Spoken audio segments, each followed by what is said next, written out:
High বন্ধুরা, আজকে তোমাদের সাথে শেয়ার করব সমুদ্রের মোরলা মাছের রেসিপি। এখানে দেখো মোরলা মাছগুলো আমি আগে থেকে ভেজে রেখেছি। ওই তেলেতেই আমি এবার কালো জিরে ফোড়ন দিয়ে দেবো।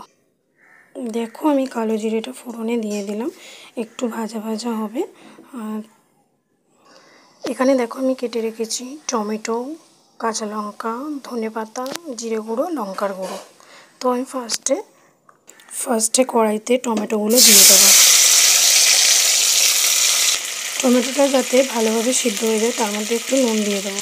এই আমি একটুখানি নুন দিয়ে দিলাম এর মধ্যে। টমেটোগুলো নরম হয়ে গেছে, এর মধ্যে আমি জিরের গুঁড়ো আর ধনের গুঁড়োটা দিয়ে দেবো।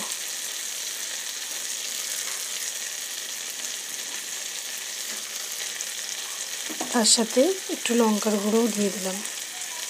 আর আগে থেকে ভেঙে রেখেছিলাম কাঁচা লঙ্কাগুলো দিয়ে দিলাম। আর কেটে রাখা ধনেপাতা অর্ধেকটা দিলাম, আর অর্ধেকটা ধনেপাতা আমি নামানোর আগে দেবো।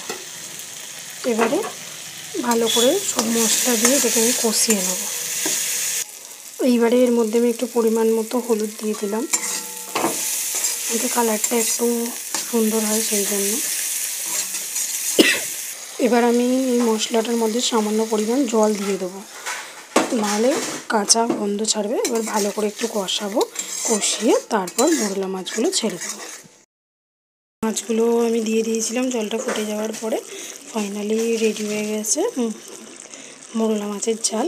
এবার উপর দিয়ে আমি হালকা করে ধনেপাতাগুলো ছড়িয়ে দিলাম, ব্যাস একদম ফাইনালি রেডি। কেমন হয়েছে বন্ধুরা জানাবে।